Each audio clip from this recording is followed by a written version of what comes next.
여러분 안녕하세요. OK 티처, 옥티로 충분한 상업 임용 유경옥입니다. 이번 강의부터는 교과 내용학 두 번째 코스가 진행되는데요. 교과 내용학 두 번째 코스에서는 우리 상업 임용의 꽃이라고 하죠. 회계, 그리고 금융 분야에 대해서 공부해 보도록 하겠습니다. 이번 강의는 우리 교과 내용학 두 번째 강의의 오리엔테이션 시간이 먼저 시작될 건데요. 오리엔테이션을 통해서 이 수업의 목적과 그리고 어떤 방식으로 수업을 진행할지 먼저 말씀드리고 이어서 수업 바로 진행해 보도록 하겠습니다. 우선 저의 소개부터 올리도록 하겠습니다. 이미 이제 익숙하신 분들이 많으실 것 같은데 그래도 처음 오시는 분들을 위해서 간략하게 소개 드리자면요. 저는 현재 옥티크리에이션이라는 조그만한 사업체를 운영하고 있고요. 그리고 KG 에듀원 교원 임용 상업 전임 교수로서 활동하고 있습니다. 올해 3월부터 강의를 시작해서 벌써 이렇게 두 번째 코스를 진행하게 되었네요. 자, 그리고 저는 여러분들과 같은 입장입니다. 교원 임용, 상업 임용 시험을 절실하게 준비했던 수험생이었고요. 그 당시에 제가 6개월 정도 공부를 좀 했어요. 6개월 조금 안 되게 했던 것 같은데 감사하게도 초수에 합격할 수 있었고 그 이후 10년간 교직에서 이제 정교사로 근무하게 되었습니다. 저는 서울에서 근무를 했고요. 상업 임용을 시험 봤던 그 당시에 저의 간절한 마음 너무나 잘 알고 있고 제가 이렇게 강의 자료를 준비하면서 과거의 저의 생각도 나면서 또 여러분들의 그 간절함도 너무나 잘 알고 있기 때문에 더 열심히 해야겠다는 생각을 많이 하고 있습니다. 수험생의 마음으로 제가 가까이 다가가 보도록 하겠습니다. 자, 그 다음 저는 이제 건국대학교에서 그 겸임교수 생활을 하면서 여러분들이 주로 알고 계시는 교과 교육학 부분, 그 부분을 강의를 했었습니다. 그래서 추후에 교과 교육학 관련해서 또 단과가 열릴 건데요. 그 부분에서 그 저의 저력을 보여드릴 수가 있을 것 같고요. 그리고 저는 우리 상업 고등학교라고 하면 현재 경영금융 교과 교육을 가르치고 있는 것이고 그리고 이제 고졸 취업을 좀 목표로 해서 사회에 필요한 기초 인재 양성을 목적으로 하고 있잖아요. 그래서 그 목적에 맞게 특성화 고등학교에서 수학을 하고 그리고 나서 삼성증권이라는 회사 적었죠. 삼성증권이라는 회사에서 근무를 했습니다. 그리고 선취업 후 학습, 물론 그 제도를 이용한 것은 아니었지만 수시 전형으로 이제 대학교에 가게 돼서 이제 교직 이수까지 하게 된 케이스입니다.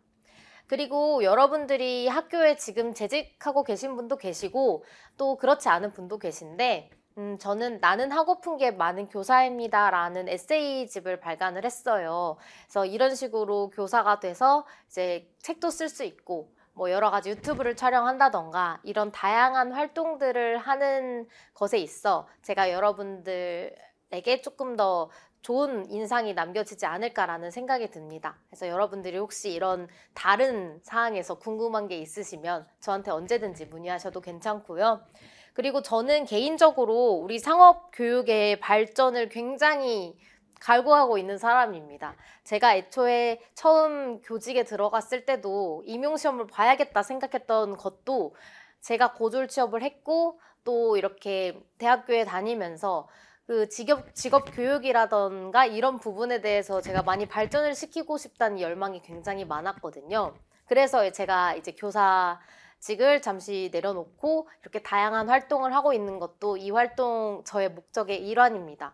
그래서 일단 첫 번째 활동으로 저는 고졸 취업을 하는 학생들이라는 글을 굉장히 유명한 그런 협회에 있는 책에 기고를 해서 이렇게 출판을 한 적도 있고요.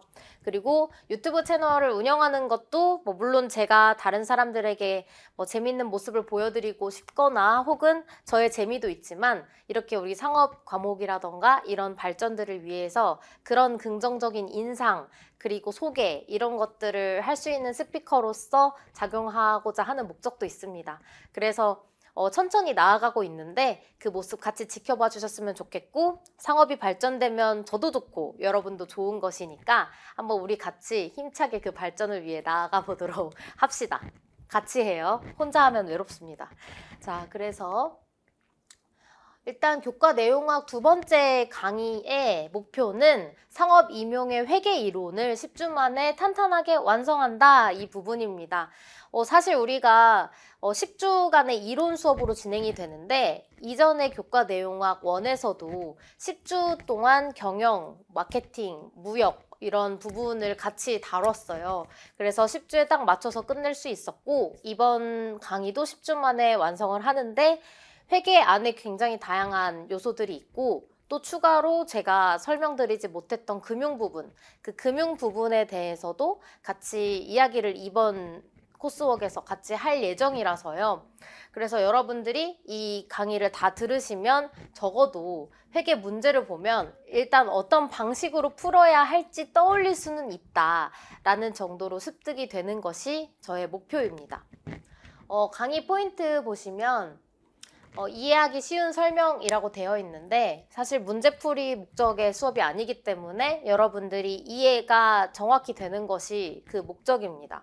저는 고등학교 때부터 회계를 공부를 했다 보니까 그 회계 공부를 하는 데 있어서 정말 까마득한 고등학생의 심정을 알아요. 그래서 그 고등학생의 입장이었던 것과, 그리고 고등학생을 지도해봤던 그런 그 기반으로 해서 이게 자연스럽게 조금 상세하게 설명을 하게 되더라고요. 그래서 그런 부분, 여러분들 혹시 회계가 많이 어려우시면 그런 부분 기대해 보셔도 좋을 것 같고요.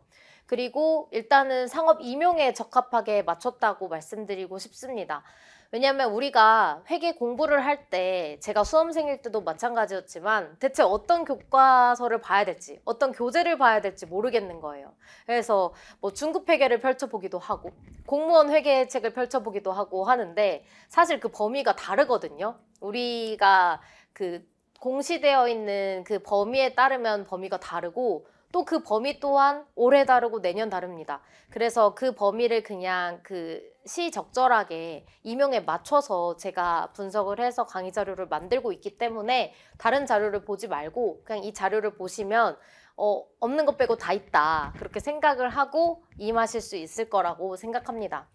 그리고 기출 분석을 토대로 중요도를 선별한다고 하는데, 이거는 제가 이제 저번 교과 내용학 1에서 진행을 해보니까 제가 다루는 건 다 중요하더라고요. 그래서 모두 중요하게 보셔야 돼요. 제가 진짜 외우지 마세요 하는 부분만 빼고 보셔야 됩니다.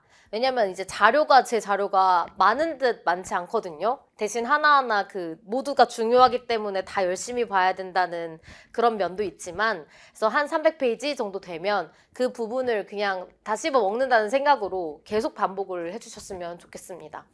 기출문제 이번에도 같이 보긴 하는데, 회계문제 특성상 많이 풀어드리긴 또 어려울 수 있어요.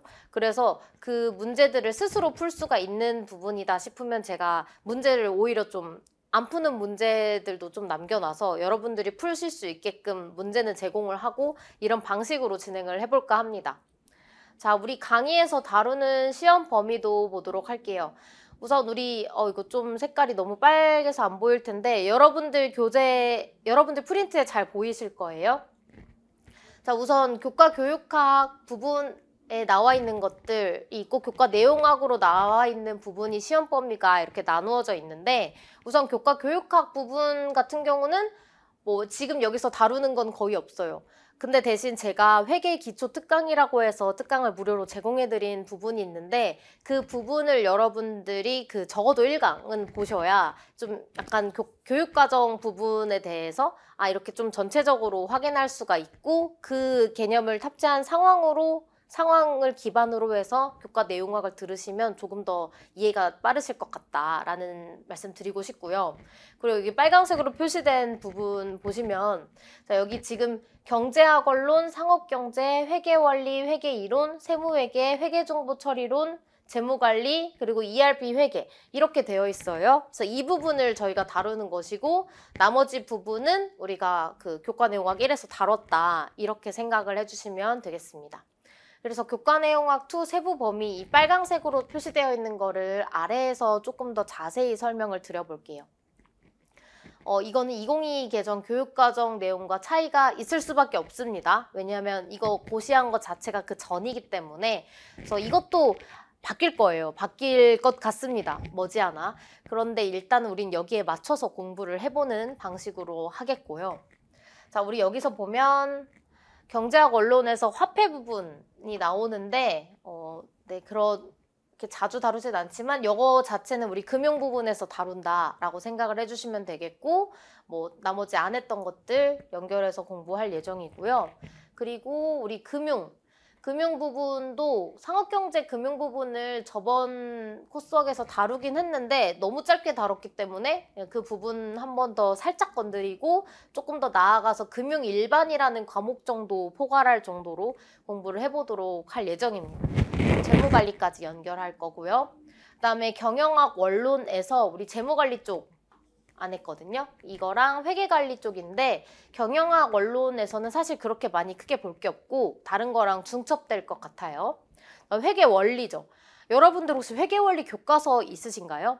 회계 원리가 여러분들 생각보다 어렵습니다. 그러니까 물론 우리가 공부하는 그 회계 기초 부분이고 뭐 거의 그냥 회계 순환과정 부분을 좀 자세히 다뤘다라고 볼 수도 있지만 그 안에도 은근 힌트가 많고, 우리 상업임용 같은 경우는 우리 그냥 흔한 자격증 시험이 아니라 교사가 되기 위한 시험이다 보니까 교과서에서 힌트가 굉장히 많습니다. 물론 제가 교과서도 다 보겠지만 여러분들도 회계원리 교과서, 상업경제 교과서 정도는 구비를 하고 계시면 추가로 마케팅과 광고 교과서도 추천드립니다. 그러면 여러분들이 공부하실 때 조금 더 도움이 되지 않을까. 그냥 우리 가볍게 만화책 읽듯이 그 정도 교과서는 읽을 수 있잖아요. 그래서 그렇게 공부해 주셨으면 좋겠고, 그래서 회계원리 교과서를 바탕으로 한 회계원리에서는 회계기초, 회계기초에서 뭐 분계 전기, 순환 과정, 유통업, 회계 순환 과정 막 이런 것도 있다고 하고, 그리고 각각 자산, 부채, 자본, 수익 비용, 결산까지 가면서 회계 전체를 돌아보는 거죠. 우리 재무회계의 기초 개념들이니까 이 부분들도 이제 기반으로 해서 많이 말씀을 드릴 예정입니다. 자, 그다음 회계 이론이라고 되어 있는데요, 여러분들. 이 회계 이론이 뭐냐면요. 여러분들 혹시 이거 알고 계시는지 모르겠습니다. 아마 알고 계실 것 같은데, 네, KIFRS라고 해서 우리나라가 2011년부터죠. 이제 자통법도 시행되고 하면서 굉장히 많이 바뀌었습니다. 그래서 국제 채택 회계 기준을 가지고 오게 되죠. 그러면서 한국 채택 국제 회계 기준이라고 해서 우리 새로운 기준을 따라하게 됩니다. 그래서 주식이 상장되어 있는 대기업은 당연히 이 기준을 따라야 있기 때문에 우리도 그 기준을 공부할 수밖에 없는데요. 이게 생각보다 많이 복잡하죠. 그리고 변화도 많습니다. 그래서 이전에 만약에 공부를 이전부터 해오신 분들이라면 이 수정된 것을 우리가 그러니까 교육과정뿐만 아니라 이 회계 기준도 수정됐다는 것을 인지하고 공부를 하셔야 됩니다. 그래서 이 부분에 대한 내용을 다루는 게 회계 이론이에요. 그런데 이 회계 이론이 생각보다 어려워서 여러분들이 살짝 놓고 가시는 분들도 계신 것 같은데, 근데 그렇지 마시고 제가 알려드린 부분은 꼭 알고 가셨으면 좋겠다는 생각이 듭니다. 그래서 이 회계 이론인데, 그래서 우리 오늘 다룰 내용 중에 하나예요. 재무보고와 기업회계 기준, 질적 특성, 재무제표, 이 부분 다룰 거거든요. 오늘 같이 다룰 건데 이 부분, 이 회계를 할 때 기초적으로 어떻게 기반을 쌓아야 하느냐에 대한 건데 여기에서 거의 나와요. 그렇기 때문에 이 부분 잘 기억을 해주셨으면 좋겠고, 뭐 자산, 부채, 자본, 수익, 비용 관련해서는 이제 제가 여기에 나와 있는 부분들은 그냥 그때그때 자산 파트에서 부채, 자본, 수익, 비용 파트에서 하나씩 제가 빼서 넣을 것이고, 이 부분에서는 완전 기준에 대해서를 완전 꼼꼼히 봅니다. 그래서 이번 주 강의는 살짝 지루할 수 있어요. 이 이론들을 계속 보다 보니까. 그래서 눈이 빠질 듯이 제가 탐구를 하고 만들었던 기억이 납니다. 그래서 이거 잘 봐주시고, 이 정도는 오늘도 같이 볼 것 같고요. 네. 그래서 여기 나와 있는 내용들, 뭐 사실 부채랑 자본하는데 부채가 중요한 내용이 뭐 유동부채, 비유동부채로 나뉘어서 부채 각각 분개하고 상황별 어떻게 분개하느냐 이런 게 나와야 하는데 이제 여기서는 이런 게 더 중요한 거예요. 특이한 거. 우발 상황 충당 부채 막 이런 것들이 더 중요한 거예요. 그래서 이런 것들 이론에서 어떻게 다루는지를 살펴볼 것이고 우리 이거 사채는 조금 어렵게 나오려면 사채 무조건 내죠. 이제 학교에서 시험 문제 낼 때도 아이들 혼란 주려면 사채 내면 딱이거든요. 그래서 사채, 자본도 어렵죠. 자본 내용들도 살펴볼 것이고 그 다음에 수익의 측정과 인식 이것도 다 측정과 인식 이 부분이 다 이론 문제에서 나온 거예요. 그래서 여기가 가장 저는 힘든 파트가 아닌가라는 생각이 듭니다. 뭔가 회계가 아닌 것 같으면서도 회계 같으면서도 어려운 친구입니다. 친해지기 어렵죠? 같이 친해져 봅시다. 자, 그 다음 세무회계인데요. 세무회계는 사실 그렇게 많이 나오지는 않습니다. 그래서 세무회계를 막 엄청 깊게 세법 막 교재를 사서 공부하는 것은 좀 비추하고요. 세무일반 정도의 교재? 그러니까 우리 교과서 그 부분 꼼꼼히 보시면 될 것 같은데 그래서 가끔씩 이렇게 세무 관련된 내용이 아무래도 우리 법과 연관이 돼 있다 보니까 그런 부분에서 어려운 문제가 나왔을 때 대비하기가 어려워요. 그래서 그 부분은 제가 또 같이 발췌를 해서 말씀드리도록 하겠습니다. 그 다음 재무관리 부분. 재무관리도 많이 나오지 않는데 이제 경제랑 연결해서 가끔 나오는 것들이 있어서 중요한 부분들 정도만 같이 캐치해서 말씀드릴 예정입니다.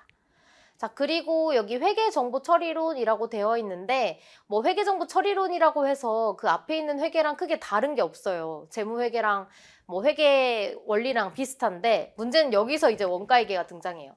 그래서 우리 시험에 원가회계가 있는 것이고 제가 뭐 정확히는 잘 안다고 말씀드리기 어렵지만 이제 들려오는 말로는 원가회계를 조금 좋아하시는 것 같아요. 그래서 한 문제씩은 꼭 나올 것 같고 앞으로는 더 확대되지 않을까라는 생각이 듭니다. 그래서 원가회계는 사실 우리가 나오는 문제만 나오기 때문에 그 부분에 포커싱을 좀 맞춰서 원가회계 공부를 해보면 좋을 것 같고 네, 그 다음 뭐 세무회계도 가볍게 보면 될 것 같습니다. 우리 그 ERP랑 연결해서 우리 이전에 회계 말고 나머지 ERP는 교과 내용학 원에서 살펴보았는데요.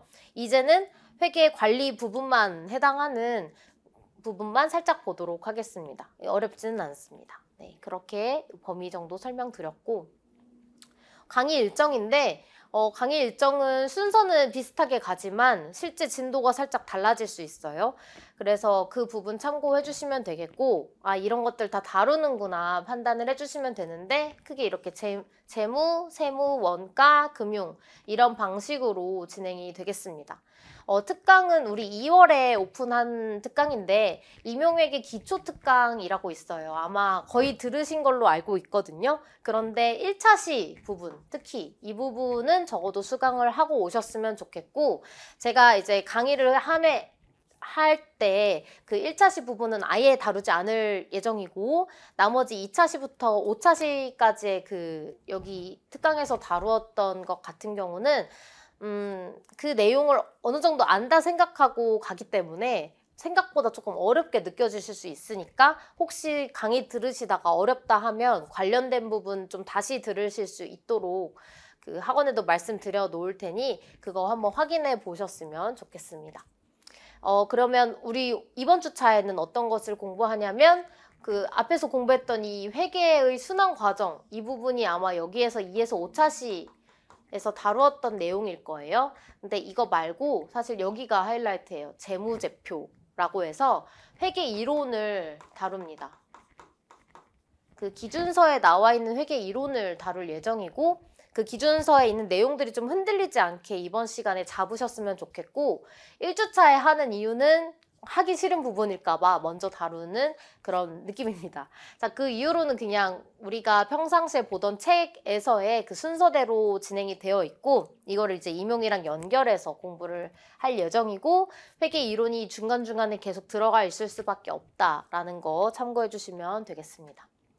자, 그 다음에 여기 원가회계 부분 있고 원가회계를 2시간 안에 끝날 수 있게끔 하도록 노력할 거고요. 안 된다면 세무에 껴서 할 수도 있고요. 아니면 이쪽 연결해서 금융 쪽에다 연결해서 할 수도 있습니다. 그냥 그 정도 봐주시면 되고요. 새로운 안내를 좀 드리도록 하겠습니다. 이번 강의 들으시는 분들 대다수가 연간 패키지 분들이 또 많으시고 하다 보니 이거는 좀 중요하게 공지를 드려야 될 것 같아요. 임용 관련 질문을 그동안 제가 오픈 채팅으로 받았어요. 근데 받다 보니까 좀 안타까운 느낌이 들었던 것은 이 내용을, 이 질문이 너무 좋은데 이거를 수강생분들이 다 같이 알면 너무 공부가 되겠다라는 생각이 들 때가 많았거든요. 그래서 예리한 질문을 주시는 분도 계시고 너무나 중복적인 질문을 하시거나 너무 그 약간 근소한 부분에서의 오류 같은 것들을 자꾸 발견해서 알려주시는 분도 계신데 이제 그런 것들을 이제 카페에서 해보는 게 어떨까 생각이 들었습니다. 그래서 카페를 개설했어요. 진짜 큰 마음 먹고 개설했는데 에듀오케이티입니다. 그래서 이쪽에 들어가셔가지고 등업 신청을 꼭꼭꼭꼭 해주셔야 되는데요. 이 카페를 개설하는 목적이 또 다양하게 있습니다. 그래서 여러분들한테 좀 이 카페가 좀 좋게 도움이 되었으면 좋겠어요. 왜 개설을 하게 됐냐? 일단은 다양한 공지사항을 제가 계속 학원을 거쳐서 안내를 하는 게 뭐 문자를 보낸다던가 그런 경우도 많이 이제 있었고, 공지를 하고 싶지만 그런 절차가 조금 애매해서 그냥 하지 않고 수업으로 어떻게 녹여서 말씀드렸던 적도 있는데요. 그 공지사항을 조금 이제 편하게 카페를 통해서 해보려고 합니다. 그리고 Q&A, 아까 말씀드렸던 것처럼 공개적으로 질문해 주세요. 제가 뭐 닉네임을 여러분들 뭐 무조건 실명으로 하라 이거는 아니기 때문에 걱정 마시고, 등업 신청도 심지어 비밀글로 하실 수 있기 때문에 그래서 저만 압니다, 여러분의 이름을. 그래서 그것도 제가 이렇게 짜맞춰 봐야 합니다. 그러니까 그렇기 때문에 여러분들이 그냥 공개적으로 질문을 자신 있게 제목에다가 적어서 해주셨으면 좋겠고, 만약에 질문할 때 조금 흔한 질문일 것 같다 그러면 검색해서 다른 사람의 질문 답변이 있는지 확인을 해주셨으면 좋겠고, 그리고 베스트 질문은 제가 한번 공유해 보려고 해요. 그래서 여러분들이 보내주셨을 때 보내주신 것도 제가 미리 이렇게 업로드를 할 예정이고, 또 앞으로도 공개 질문이 있을 때 이 질문은 진짜 같이 기억하면 좋겠다 싶은 것들을 제가 따로 공지를 올릴 예정입니다. 그리고 여러분들 질문만 하려고 카페를 개설한 건 아니고요. 좀 자료를 공유해 볼까 해요. 제가 생각하기에 우리 과목이 발전을 하는 방법은 공유라고 생각합니다. 우리 과목 선생님들의 그 안타까운 것은 우리 과목은 너무나 능력 있는 분들이 많으신데 그 공유가 좀 잘 안 되는 것 같아요.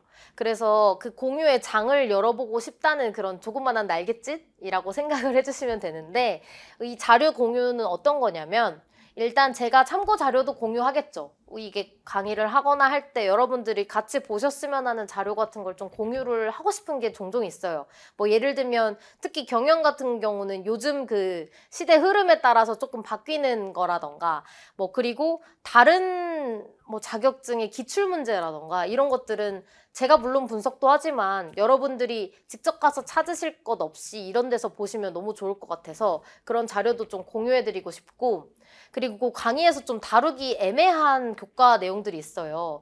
그 기타 교과서 뭐 예를 들면 창업일반 같은 거, 창업일반이라던가 그 전자상거래 관련된 것들, 이런 것들은 시험에 뭔가 나오기는 애매한데 그렇다고 또 안 보기도 애매한 내용들이 있어요. 그래서 이런 것들은 제가 가끔씩 시간이 날 때, 아직은 시간 나지 않는데 한 7월 이후에는 시간이 좀 날 것 같아요. 그래서 그러면 그때는 조금 소소하게 올려드릴 수 있을 것 같거든요. 그래서 이런 것들.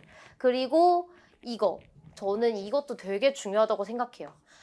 지금 여러분들 중에 재직하고 계신 분들도 분명히 계실 건데 수업 자료를 좀 같이 공유를 했으면 좋겠어요. 그래서 수업하실 때 우리 과목이 워낙 다양하다 보니까 다양한 수업 자료가 같이 공유되면 이게 결국에는 서로에게 좋은 일인 것 같거든요. 그래서 하나의 큰 커뮤니티가 돼서 과목도 발전하고 우리의 수업 퀄리티도 발전이 될 수 있기 때문에 이런 수업 자료 같은 거를 좀 공유를 해서 저 역시도 제가 그동안 했던 것들 평가 자료라던가 수업 자료 같은 거 이제 간간히 올릴 예정이고, 또 제가 조금 아는 분들이라던가 이런 상업 선생님들 좀 초대를 해서 그분들께도 좀 부탁을 드려볼 예정입니다. 이제 철판을 깔고 좀 자료를 올려주십사 해볼 예정입니다. 그래서 이런 것도 같이 했으면 좋겠고, 또 여러분들이 제 강의를 들으시잖아요. 근데 이 우리가 상업 임용 TO가 그 작년에 17명 막 이랬던 거 생각하면 그래도 적지 않은 분들이 듣고 계시거든요. 근데 그분들끼리 이제 저의 강의를 듣기 때문에 이 강의 자료로 같이 스터디를 해도 좋지 않을까 원하는 분도 계셨고, 그래서 그런 스터디 모임 같은 것도 여기서 같이 다루었으면 좋겠다는 생각이 들어서 이렇게 하게 됐고요.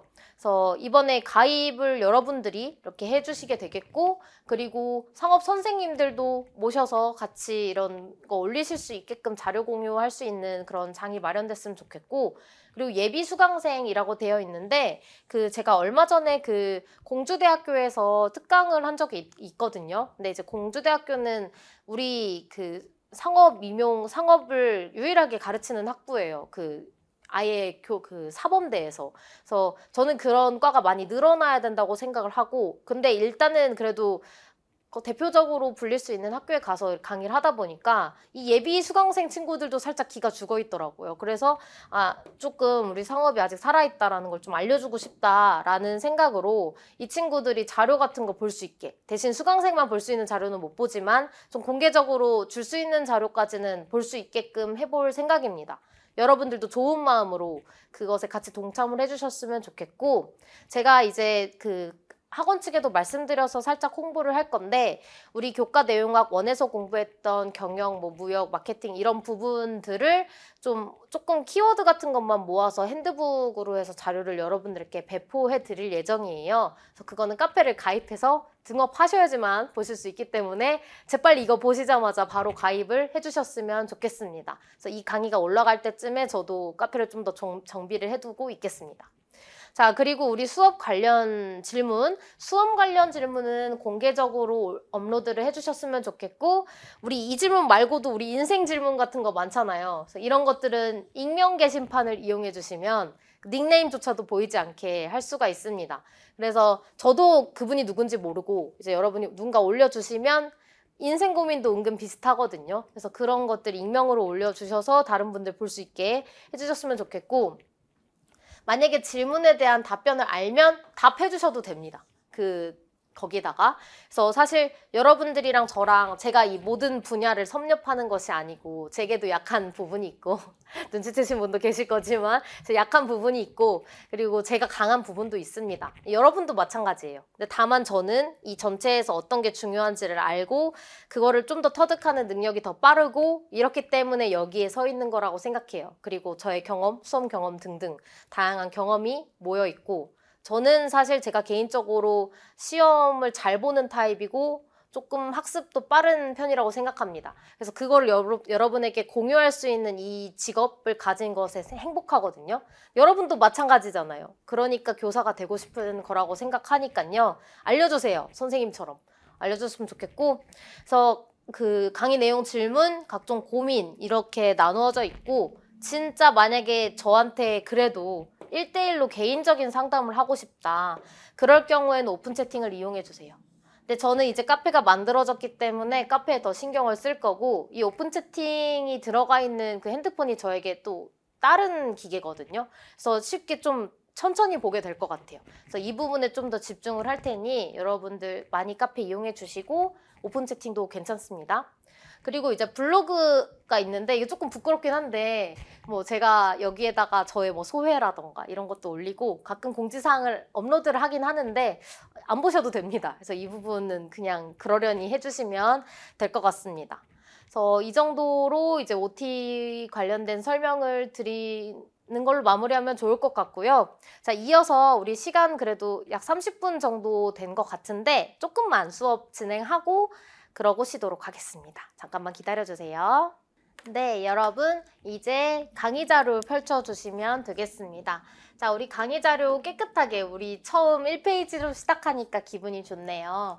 자, 우리 여기 재무제표와 회계 순환 과정에 대해서 1주차 때 공부를 해보도록 하겠습니다. 우선 회계 기초입니다. 우리 회계가 무엇인지부터 진지하게 생각하는 시간이 될 것 같은데요. 회계에 대해서 무엇인지 오늘 아주 너무 진지하게 생각할 것 같아서 좀 일단 정신 바짝 차리시고 물 한 잔 드시고 시작해 보도록 할게요. 우리 여기에는 회계 이론이 많이 들어가기 때문에 주석도 많아요, 여러분들. 그러니까 주석이 아니죠. 재무제표를 하다 보니 주석이라고 했는데 각주도 많습니다. 여기 보시면 여기 이렇게 각주가 이렇게 많이 들어가거든요. 근데 이 각주의 내용들이 그냥 참고가 아니라 중요한 내용의 각주들도 있어서 그 부분들도 제가 좀 강조를 드려보도록 하겠습니다.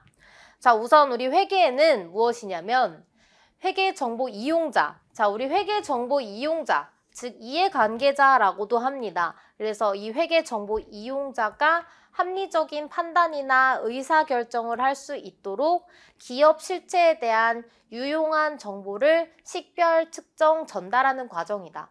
자, 우리 이거 제가 특강에서 말씀드렸던 회계의 이론과 다르게 되어 있는데요. 자, 우리 회계 이론 그 앞에서 보여드렸던 거는 회계 원리의 그 느낌이고, 그리고 예전 우리 회계 기준의 느낌이고, 이거는 완전 KIFRS 한국채택국제 회계 기준에 관련된 내용입니다. 그래서 회계정보 이용자라는 사람이 등장하고, 이 사람들이 판단이나 의사결정하는 거를 되게 중요시합니다. 원래 회계라는 것 자체가 기록만 하면 그거는 부기인데 그걸 이해관계자에게 제공하기 때문에 그게 회계로서 이제 유용하게 된 거죠. 그렇기 때문에 여기서도 이 회계, 그러니까 회계 단위죠. 그 기업 실체에 대해서 유용한 정보가 나갈 수 있도록 식별하고 측정해서 전달을 하는 겁니다. 이게 과연 회계 거래인지 식별하고, 그렇다면 이것을 어떤 방식으로 측정할지 측정 기준에 따라서 측정해서 회계 금액, 화폐 금액으로서 나타내고 이것을 공시해서 전달하는 것까지의 과정이 바로 회계라는 거죠. 자, 우리 그리고 여기에서 측정이라는 단어의 뜻이 나옵니다. 측정이라는 것은 재무제표에 인식되고 평가되어야 할 요소를 화폐 요소로 결정하는 것을 말한다. 자, 우리 뒷부분에서 측정 한 번 더 언급할 예정이긴 한데 측정은 이런 겁니다. 이게 재무제표 안에 기재가 되는 것인지 인식이 되고 또 평가되어야 할 화폐 금액으로서 평가되어야 할 요소를 화폐 요소로 결정하는 것이 측정이라고 합니다. 자, 그렇다면 회계의 역할은 무엇이냐? 회계는 사회적 자원을 효율적으로 배분하고 수탁 책임에 대한 보고를 하고 사회적 통제의 합리화이다. 그렇구나. 그래서 희소한 자원을 적절하게 배분, 전문 경영자의 보고로 자본이 운영, 노사 간의 임금 협약이나 국가 정책 수립에 많이 활용된다. 이건 그냥 눈에 바르세요. 왜냐하면 회계의 역할도 같이 나타나 있긴 합니다. 그래서 이 부분 봐주시면 됩니다. 아, 배분하고 보고하고 통제해 주는구나. 자, 그 다음 우리가 회계를 공부할 때 가장 먼저 보는 것 중에 하나죠. 회계는 어떻게 분류되는 것이냐. 회계는 재무회계, 관리회계, 세무회계로 구분을 할 수가 있는데 재무회계, 관리회계만 구분하기도 합니다. 그런데 우리 범위에 세무까지 들어가 있으니까 같이 넣었어요. 자, 우리 일단 재무회계 양이 제일 많죠? 쉬운 듯 어려운 재무회계는 일단 가장 주요 목적은 외부 정보 이용자에게 정보를 제공하는 겁니다. 내부 이용자도 물론 제공을 받습니다. 하지만 내부는 관리, 그리고 외부는 재무회계, 이런 방식으로 보통 많이 구분을 합니다.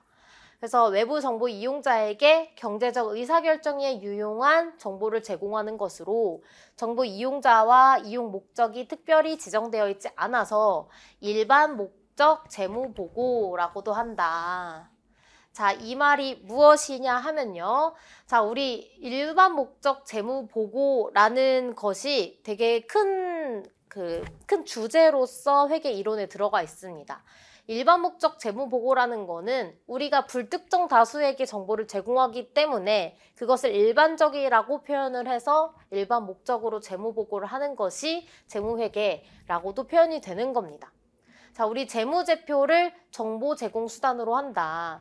자, 우리 재무제표를 정보 제공 수단으로 하는 것으로서 재무상태표, 포괄손익계산서, 현금흐름표, 자본변동표, 주석이 있다. 그 재무제표에는 이렇게 5가지가 있다라고도 나옵니다. 그래서 이 5가지도 당연히 암기를 하고 계셔야겠죠? 자, 그러면 각각 5가지가 어떤 역할을 하는지를 보겠습니다. 재무상태표는 일정 시점, 점으로 꼭 찍어서 한 스팟, 보통 1월 1일 기초, 12월 31일 기말 해서 그 시점에 기업 실체가 보유하고 있는 자산과 부채, 자본에 대한 정보를 제공한다. 자, 이렇게 3가지를 제공한다.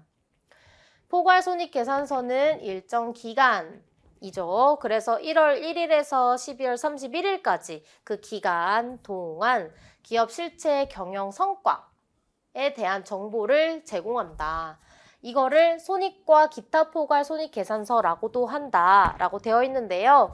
우리 회계 기준에서는 손익과 기타 포괄 손익 계산서라고 기재를 합니다. 그런데 거기다가 이렇게 같이 써놔요. 명칭을 조금 다르게 해도 상관없다라고 하는데 그래서 명칭을 다르게 우리가 포괄 손익 계산서라고 적습니다. 이 부분도 뒤에서 다시 알려드릴게요. 현금 흐름표 역시 일정 기간 동안 기업 실체의 현금 유입과 현금 유출에 대한 정보를 제공합니다. 자, 우리 현금 흐름표는 말 그대로 현금이 오가는 것을 제공하는 것을 현금 흐름표라고 합니다. 자본 변동표는 일정 시점 현재 자본의 크기. 자, 우리 여기서 헷갈리지 마세요. 시점을 나타낸다는 것이 아니라 우리 자본의 크기이기 때문에 자본이 시점이잖아요. 그쵸? 여기. 일정 시점에 이거기 때문에 자본의 크기를 보여주고 그리고 일정 기간 동안 기업 실체의 자본의 변동. 자, 결국 기준은 기간입니다, 여러분들. 시점은 자본의 크기 때문에 나온 거고요. 기간 동안 기업 실체의 자본 변동에 관한 정보를 제공한다.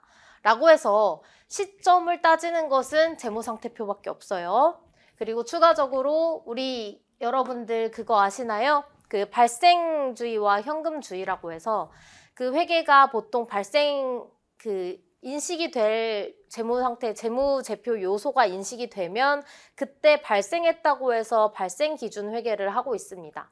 그런데 유일하게 현금 흐름표만 현금 기준으로 해서 회계 처리를 하고 있죠. 현금 흐름표만. 그리고 나머지는 발생 기준으로 하고 있다. 적어 놓을까요?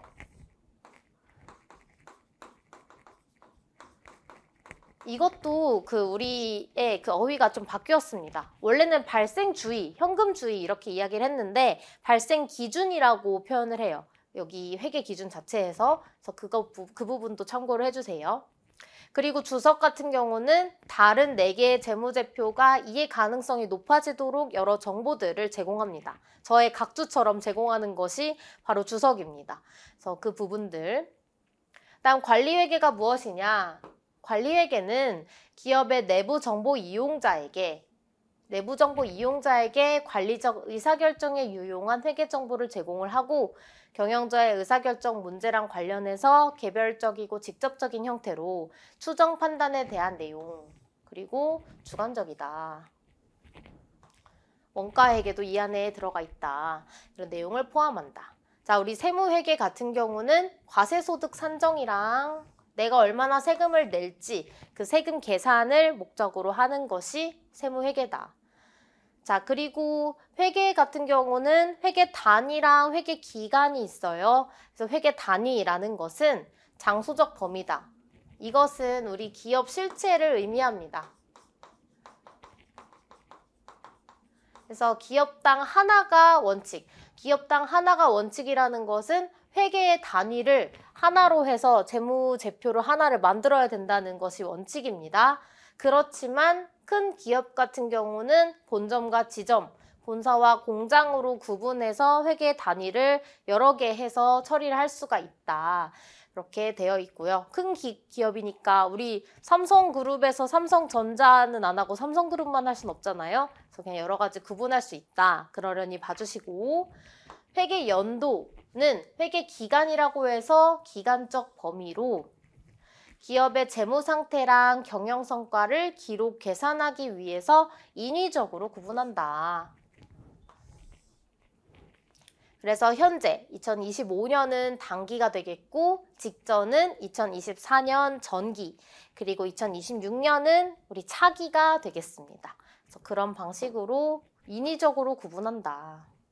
자, 우리 인위적으로 구분할 때 우리가 가정에 두어야 될 것은 무엇이냐면, 우리 기업은 계속 기업을 가정하죠. 계속적으로 존재하는 기업임을 가정하고 이렇게 회계 단위를 구분을 하는 겁니다. 자, 그 다음 우리 회계 원칙과 외부 감사제도라고 되어 있는데요. 재무제표는 신뢰성을 높이기 위해서 합리적인 기준에 따라 작성을 해야 한다. 그리고 나서 이 재무제표는 독립된 제3자에게 감사를 받아야 합니다.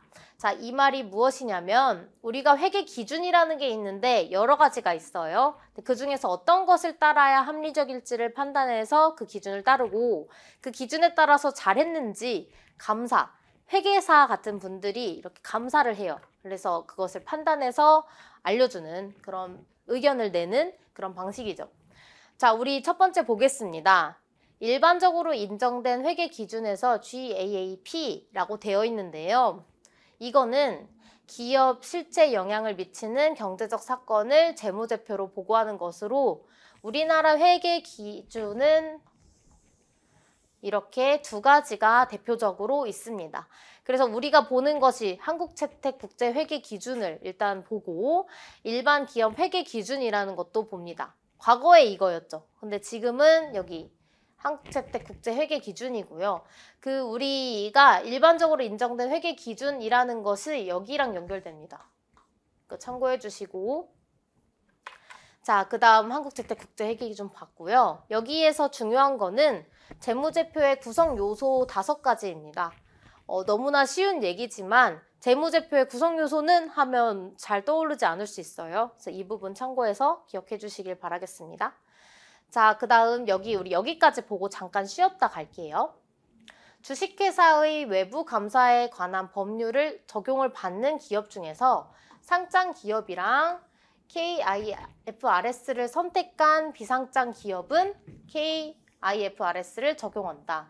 자, 우리 이 법률에 적용을 받아야 돼요. 외부 감사에 관한 법률을 적용받는 기업 중에서 상장 기업이랑 비상장 기업 중 여기 KIFRS를 선택한 기업 같은 경우는 이걸 선택하는 것이고, 자, 그리고 선택하지 않은 비상장 기업은 일반 회계 기준을 사용한다. 자, 다시 말해서 상장 기업은 무조건 KIFRS를 써야 하고, 그런데 상장 기업이 아닌 기업, 즉 상장이 되지 않은 비상장 기업 같은 경우는 KIFRS를 선택하거나 일반 회계 기준을 선택하는 방식을 선택하면 되겠습니다.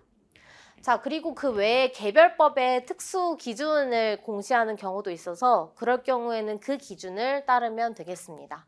자, 두 번째 외부 감사 제도 나와 있는데요. 이거는 그냥 공인회계사가 감사한다. 그래서 신뢰성을 높인다. 이런 내용이 담겨져 있습니다. 자, 여러분들 우리 여기 밑에서부터는 KIFRS에 나와 있는 기준을 정확히 보고 그 부분을 공부하는 시간을 가져보도록 하겠습니다.